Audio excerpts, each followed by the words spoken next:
Jamal, a 16-year-old black teen, steps out of his high school into the warm afternoon sun, his backpack slung over one shoulder, his mind buzzing with excitement about the upcoming basketball game. His team had been practicing hard for weeks now, and they were finally going to face off against their biggest rivals.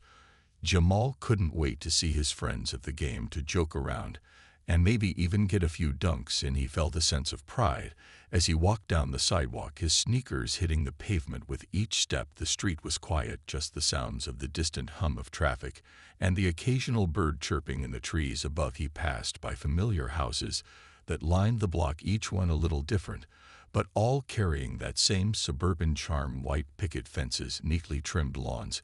Everything seemed so normal, so peaceful. But as Jamal walked further down the road, something felt off. He couldn't put his finger on it at first. It was just a gut feeling, a weird sensation creeping up his spine, making his head turn from side to side as he continued his walk. He noticed a police car parked at the corner of the street, the officer inside staring directly at him, his eyes hidden behind dark sunglasses. Jamal didn't think much of it at first. Maybe the officer was just doing his usual patrol, but as he got closer, the car suddenly revved its engine and pulled out sharply, moving toward him. Jamal's heart skipped a beat, his stomach tightened in a knot. He had been through this before. It wasn't the first time he had been stopped by a police officer just walking down the street, but for some reason this time felt different. Maybe it was the way the officer was staring at him, like he had already done something wrong. Maybe it was the way the car seemed to zero in on him the moment he was in view. Whatever it was, Jamal's instincts told him to be cautious. The police car came to a screeching halt right in front of him. The officer threw the car in park and jumped out of the vehicle without saying a word. He was tall, broad-shouldered, wearing a dark uniform with a badge pinned to his chest. Jamal froze for a moment, his mind racing, wondering if this was really happening again. The officer approached him quickly, almost as if he were walking with a purpose, his boots crunching against the gravel. As he came closer, Jamal stood there trying to remain calm, trying to keep his posture neutral. But the officer didn't waste time. He barked at Jamal to show him his ID without explanation. Jamal blinked a few times, caught off guard by the abruptness of it. He opened his mouth to ask why, but before he could say anything, the officer's voice cut him off again, demanding his ID with a harshness that sent a chill through Jamal's body. He hesitated for just a second, unsure of what to do, unsure of what was happening. But he didn't want to escalate anything, so he reached into his pocket and pulled out his student ID card, handing it over to the officer, his hands trembling slightly as he did. The officer took the ID without a word, then looked Jamal up and down in a way that made him feel exposed, as if the officer was assessing him like a piece of property, or worse, a criminal. He could feel the officer's gaze burning into him, his stomach twisted with anxiety and confusion. He had done nothing wrong. He had no idea why he was being stopped, why this officer had decided to target him in the first place. But the officer didn't seem interested in explaining anything at all. Instead, he stood there with his arms crossed, staring at Jamal, like he was guilty of something without even knowing what that something was. Jamal's mind raced, trying to figure out why this was happening. He hadn't done anything wrong. He was just walking home from school, but the officer's cold eyes told him a different story. The tension between them grew thicker. With each passing second, Jamal tried to speak up, but his voice caught in his throat. He wanted to ask questions, but something about the officer's presence made him feel small and powerless. The officer stood there holding Jamal's ID as if examining it under a microscope. His eyes flicked back and forth from the ID to Jamal's face, then back to the ID again.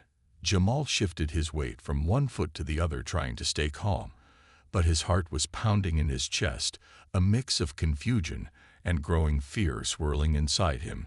He didn't know why the officer was acting this way, but the longer the officer stood there, the more Jamal felt like he was being judged for something he hadn't done. The officer didn't speak for what felt like forever, just staring at Jamal with that cold, unblinking gaze, like he was waiting for something to happen, or maybe just waiting for Jamal to crack under the pressure. Finally, after what seemed like an eternity, the officer spoke, but his words were anything but reassuring. He told Jamal that he fit the description of a suspect, someone who had been reported in the area for suspicious activity. Jamal's mind went blank. He didn't know what to say. He had never even been close to any crime. He hadn't done anything wrong, yet here he was being accused without any real explanation. Jamal opened his mouth to ask what suspect the officer was talking about, but the officer cut him off sharply with a quick motion of his hand, telling him to stay quiet. Jamal wanted to speak up. He wanted to say that he was just a regular teenager on his way home from school, but the officer's harsh tone made him think twice. The officer stepped closer now, his presence overwhelming Jamal. As he demanded Jamal's backpack, Jamal's breath hitched in his chest. He could feel the officer's eyes on him as he unzipped his bag nervously, trying to pull out the items inside one by one. But it felt like every move he made was being scrutinized with suspicion, as if he were guilty of something. Jamal wanted to ask why the officer was searching his bag, but his voice got stuck in his throat, his mind spinning with questions. The officer rifled through his belongings without care, pulling out notebooks and pens, tossing them aside like they were irrelevant items that didn't matter. Jamal tried to stay composed, even though he could feel the officer's frustration mounting with every second. The officer pulled out a water bottle, a pair of headphones, and a few school papers, flipping through them without so much as a glance at what they actually were. Jamal's hands shook slightly as he reached for the last item in his bag, a math textbook that he was supposed to be studying for later. He could feel his chest tightening with each passing second. He was trying to stay calm, trying to act like everything was normal, but everything felt wrong. The officer didn't seem interested in finding anything. He seemed intent on making Jamal feel like a criminal for simply existing in the wrong place at the wrong time. Jamal felt a deep knot of anger rising in his stomach. He didn't deserve this. None of it made sense. Why was he being treated like this? Just for walking down the street. Why was he being targeted when he hadn't done anything wrong? The officer stood there in silence for a moment as he glanced down at the textbook in his hands, his eyes narrowing with suspicion. But then something strange happened. The officer didn't say anything else. He didn't make any more accusations. He simply handed the bag back to Jamal with a curt nod. Jamal's hands felt numb as he took it back, feeling a sense of relief wash over him for a brief moment. But that feeling was quickly replaced by an overwhelming sense of frustration and helplessness. He wanted to say something, to stand up for himself, but he didn't know what would happen if he did. What if the officer decided to make things worse? What if he escalated things even further? Jamal stood there for a moment, unsure of what to do, as the officer turned away without another word, walking back to his car and leaving Jamal standing in the middle of the street, feeling small and powerless. But as the officer drove away, Jamal couldn't shake the feeling that this wasn't the end of it. Something told him that the worst was yet to come. Jamal stood frozen in place, his hands still gripping the straps of his backpack, his mind racing with questions that didn't have answers. What had just happened? Why had the officer stopped him in the first place? Why had he been treated like that for simply walking down the street? It didn't make sense to him. It didn't feel right. But as the officer's car disappeared down the road, Jamal felt his anger start to bubble up. He had been so calm through the whole thing, trying to avoid confrontation, trying to not make it worse. But now all he could feel was frustration, like a heavy weight pressing down on his chest. He shook his head, as if trying to shake the whole experience out of his mind. But it wouldn't go away. The images of the officer's cold eyes and harsh words lingered in his mind, like a bad dream. Jamal started walking again, this time with a sense of urgency in his step. He didn't want to linger on the street where the officer had stopped him. He didn't want to stay in that space where he had felt so powerless. He needed to get home. He needed to find a way to get rid of the heavy feeling that had settled in his gut. He pulled out his phone and started texting his best friend Michael, telling him what had happened. Michael responded almost immediately, asking if Jamal was okay. Jamal quickly typed back that he was fine, but that something about the whole encounter didn't sit right with him. As he walked down the sidewalk, his eyes kept darting to every car that passed by, and to every person who looked at him. It was like he was seeing everything through a new lens, through the lens of someone who had just been targeted by someone in authority, someone who had the power to make him feel small and insignificant. Jamal had never really thought about it before, but now he couldn't help but noticed the way people looked at him differently, the way some avoided eye contact, the way others stared too long, as if they were trying to figure him out. As he turned the corner and walked down his street, Jamal's mind kept replaying the scene with the officer over and over again. Why had he been stopped? What had he done wrong? Why had he been treated like that? Was it because of the color of his skin? He couldn't help but wonder if that had been the real reason, if he had been stopped just because of the way he looked. Jamal had always been taught that he had to work twice as hard to prove himself, that he had to be twice as good as anyone else, just to get the same recognition. But today he had learned something new. He had learned that sometimes, no matter how hard he tried, it wouldn't matter, because to some people he would always be a suspect just because of his race, just because of how he looked. Jamal tried to push those thoughts out of his mind, but they lingered like a shadow following him every step of the way. When Jamal finally reached his house, he stood in front of the door for a moment, unsure of how to feel about what had just happened. He had been scared, but now he was just angry that he had to go through that, angry that it had happened to him at all. He pushed open the door and walked inside. His mom was in the kitchen humming to herself as she stirred a pot on the stove. When she saw Jamal walk in, her smile faded, and she could tell something was wrong. She asked him what had happened, and Jamal's emotions came rushing to the surface.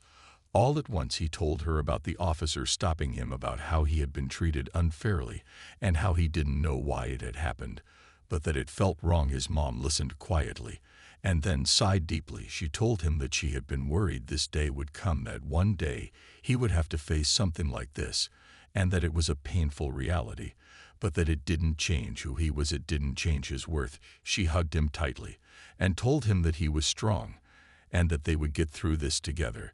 But even as she said those words, Jamal couldn't help but wonder how many other kids his age had gone through something like this, how many others had been treated the same way, and how many more would face this kind of injustice in the future. Jamal sat down at the kitchen table, his hands still trembling slightly as his mom moved around the room preparing dinner. He felt the weight of the world pressing down on him like a heavy cloud. It wasn't just the anger anymore, it was the deep sense of helplessness. The feeling that no matter what he did, no matter how good he was, no matter how hard he worked, there were still people out there who would see him as a threat, just because of the color of his skin. His mom had tried to comfort him, but he couldn't shake the feeling that she was just as helpless as he was in this situation. She had been through the same struggles growing up in a world where people who looked like them were always under suspicion, always having to prove their worth, even when they didn't need to. His mom had told him that it wasn't his fault, but the truth was Jamal couldn't help but feel like it was like he had done something wrong, even though he knew deep down that he hadn't. His thoughts were interrupted by his phone buzzing on the table. He glanced at it and saw that it was a message from Michael, his best friend.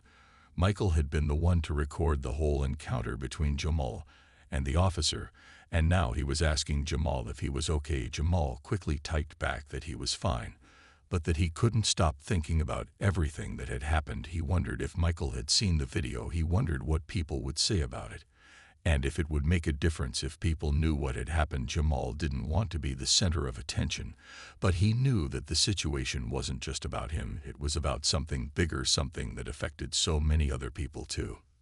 A few minutes later, Michael called him. Jamal picked up and heard his friend's voice full of concern. Michael asked him how he was doing, and Jamal could hear the worry in his tone. He started talking about the officer, how he had been treated unfairly, and how it felt like the officer had already made up his mind about Jamal before even talking to him. Michael was quiet for a moment, and then said something that made Jamal's heart sink. He told Jamal that he had posted the video online because he thought people needed to see what had happened. He told Jamal that he thought it would help raise awareness about the way some officers treated black people, but Jamal felt a lump form in his throat at the thought of so many people seeing him like that, seeing him as just another kid who had been wronged by the system.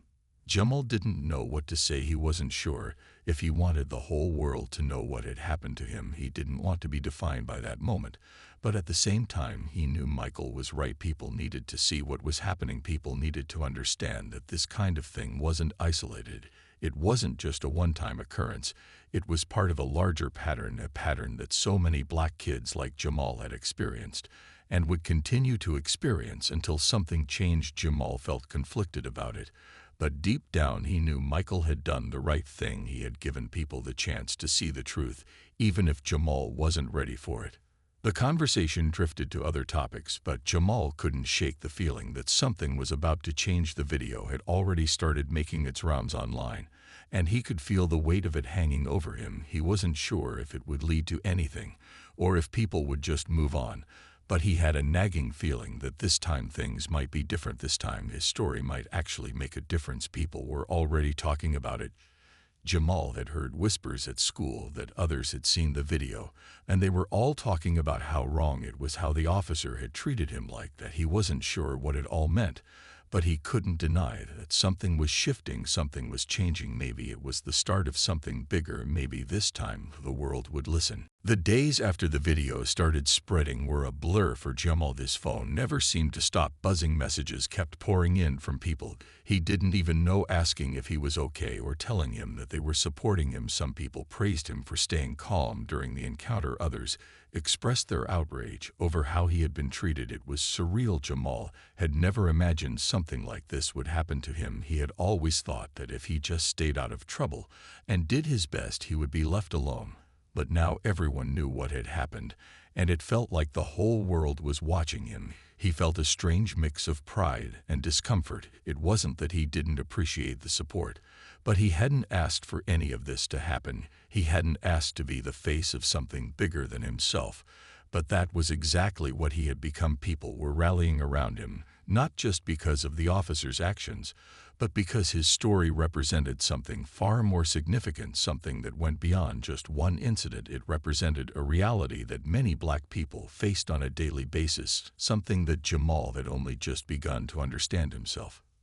Jamal couldn't help but notice the difference in the way people treated him now at school. He had always been a quiet kid who kept to himself, but now people were looking at him differently, some with sympathy, some with admiration, but some with suspicion. Jamal didn't know what to make of it. The attention felt both overwhelming and isolating. He had never wanted to be in the spotlight. He had never wanted to be the center of attention, but now he couldn't escape it.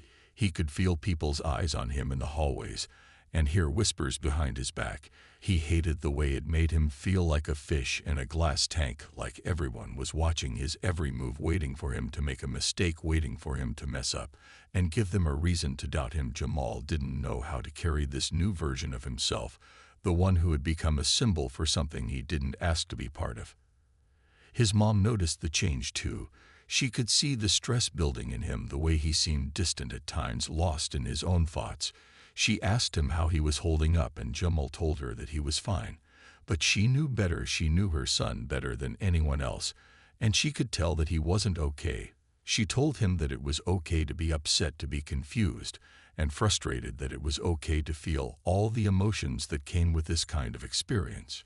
She reminded him that he didn't have to carry the weight of the world on his shoulders, and that he didn't have to fight every battle alone. She had been through this herself. She had dealt with the same things growing up, and she wanted to help him through it. But Jamal wasn't sure how he could let go of the weight he felt he was carrying. It wasn't just about him anymore. It was about everyone who had ever gone through something like this. It was about the kids who had been stopped for no reason, or treated like criminals just because of their skin color. It was about the world that refused to see them as equals, and Jamal felt like he had to carry that burden on his shoulders. The support that had flooded in wasn't just coming from people he knew, it was coming from everywhere. Jamal had never expected this kind of response. He had never thought that his story could spark such a conversation. But now it felt like things were shifting, even if it was just a little bit more than they had been before. The local news stations had picked up the story, and reporters were calling his house asking for interviews. Jamal wasn't sure if he wanted to be on TV or if he wanted to keep living his life quietly. But he knew that something had changed, something had clicked, and there was no going back. No matter how much he wanted things to return to normal, there was a part of him that understood the importance of what was happening. He couldn't stay silent anymore. He couldn't pretend that everything was okay when it clearly wasn't. It was too late to go back to the way things were, but part of him wasn't sure if he wanted to anymore. As the days went on, Jamal found himself caught in the whirlwind of attention and media coverage. The video of the encounter had gone viral, and it felt like everyone had something to say about it. His phone was constantly buzzing with notifications, and he couldn't escape the flood of messages from people, both strangers and familiar faces alike. The news stories about him were being shared across social media with headlines that screamed injustice.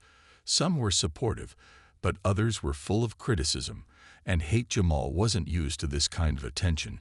He had always kept a low profile, always stayed out of the spotlight, but now it felt like the whole world was looking at him, and he wasn't sure how to handle it. Some people praised him for standing up to the officer, for staying calm in a difficult situation. Others criticized him, saying he should have complied more fully, or that he was overreacting. Jamal didn't know how to respond to any of it. Some of the comments stung deeply, especially the ones that questioned his character or insinuated that he had done something wrong in the first place.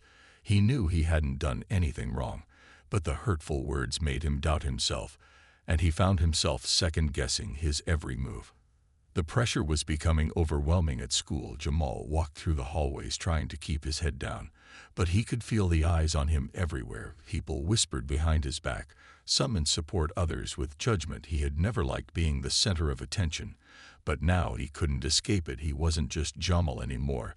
He was the kid who had been wrongfully detained by a cop, the face of an injustice that had been happening for years, and he wasn't sure how to carry that weight on his shoulders. The whispers followed him everywhere, from his classes to the lunchroom to the gym. Even his friends seemed to be acting differently around him. They all tried to act normal, but he could tell they were unsure how to approach him, unsure what to say. It was as if the event had somehow changed everything about their relationship. Jamal just wanted things to go back to the way they were, but he couldn't undo what had happened. At home, things were a little easier. His mom was always there for him, offering him words of comfort when he needed them, but even she could see the toll the situation was taking on him. She knew that this wasn't just about one officer's actions. It was about the larger system that had allowed something like this to happen in the first place. Jamal's mom had lived through so much of this herself, and while she tried to shield him from the worst of it, she couldn't deny that this was part of their reality, part of the experience of being black in America. She had always told Jamal to be strong, to hold his head high, and to never let anyone make him feel less than. But now, Jamal was questioning everything he had been taught.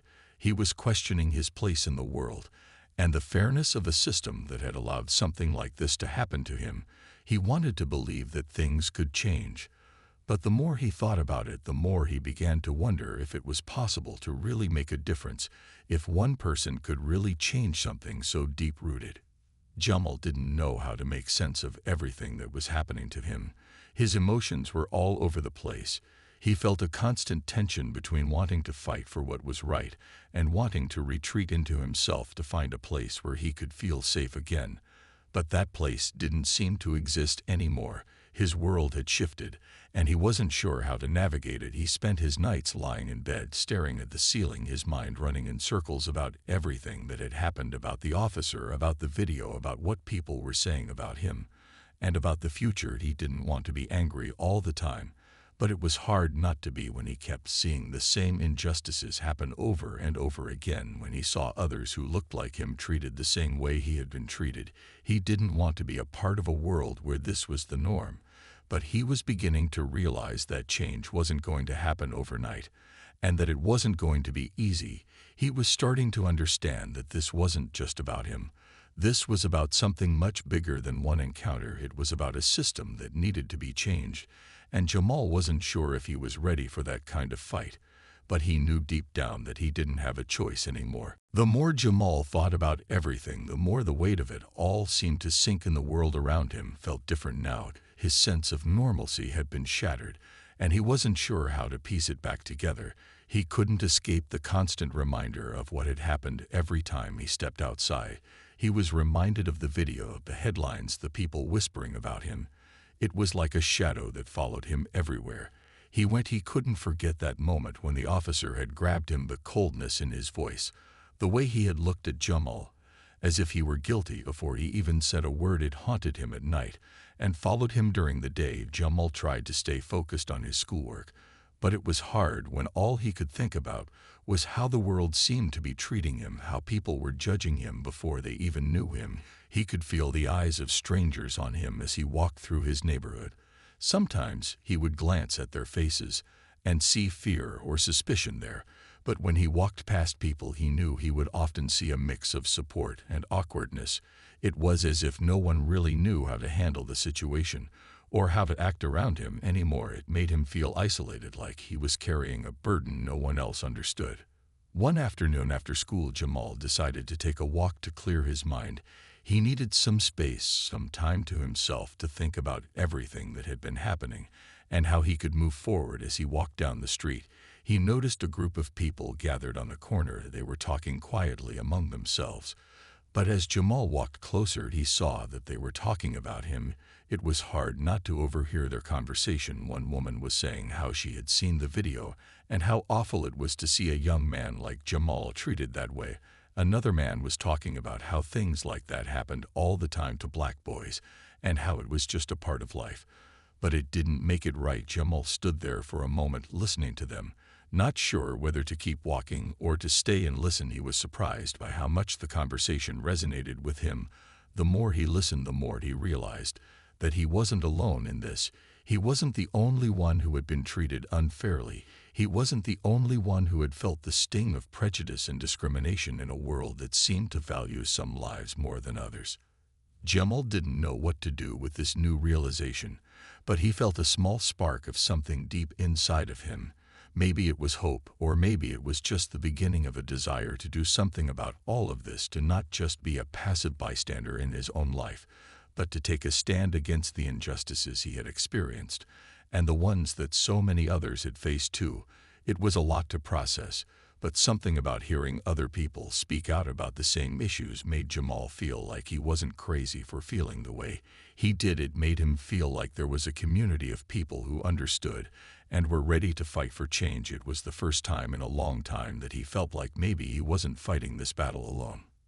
Later that night, Jamal couldn't sleep. He tossed and turned in bed, his thoughts racing. He was thinking about what had been said by those people on the corner, how they had acknowledged the problem, but also how they hadn't just talked about it. They were talking about change, about doing something to make things better. Jamal thought about his own role in this. He had been thrust into the spotlight without asking for it. But now that he was here, he couldn't help but feel a responsibility to keep fighting, to keep speaking out. He wasn't sure how to do that or where to start, but he knew that he couldn't just let this moment pass without doing something with it.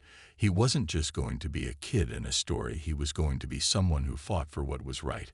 And if that meant speaking out, sharing his story, and making sure others knew about the injustices he had experienced, then he was ready to do it. Jamal closed his eyes for the first time that night, feeling a sense of purpose beginning to settle in his chest.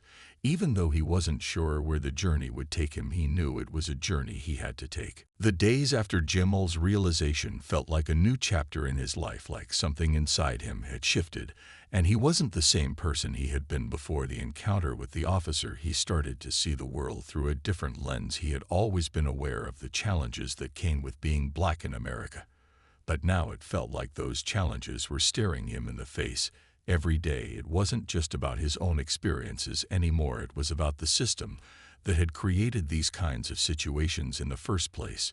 It was about the way people like him were treated differently simply because of the color of their skin. Jamal knew that his story was just one of many, and he started to feel like it was his responsibility to speak up for all the others who didn't have a voice, the ones who had been silenced for far too long. He didn't have all the answers. He didn't know how to change the world overnight, but he knew that he couldn't stay quiet anymore. Jamal began to find strength in the conversations he was having with others. He reached out to people in his community who had experienced similar things, and he began to listen to their stories, hearing how they had been treated by the system, how they had been treated by the police, how they had been judged based on their appearance. Jamal realized that his experience wasn't unique. It was part of a much bigger problem, one that had been going on for generations, and that wasn't going to change unless people spoke out and demanded change. He started attending local rallies and protests where people were calling for justice for those who had been wronged by the system. He wasn't sure what he was doing at first, But the more he learned, the more he felt like this was where he needed to be. This was where his voice could make a difference. He wasn't just Jamal anymore. He was part of a movement that was fighting for equality and justice for everyone, no matter their race or background. At school, things had started to shift too. Jamal noticed that more people were talking about the issues that had been raised by his story. Students who had once looked at him with uncertainty were now coming up to him and asking him about his experience. They wanted to know more about what had happened. They wanted to understand why things like this were happening. Jamal wasn't sure if they were truly listening or if they were just trying to be a part of the conversation. But it didn't matter, because he knew that he was making people think, he was making people ask questions, and that was the first step toward change. The discussions in his classroom had become more open and honest. Teachers were beginning to address issues of racial injustice in ways they hadn't before, and Jamal felt like his voice was finally being heard.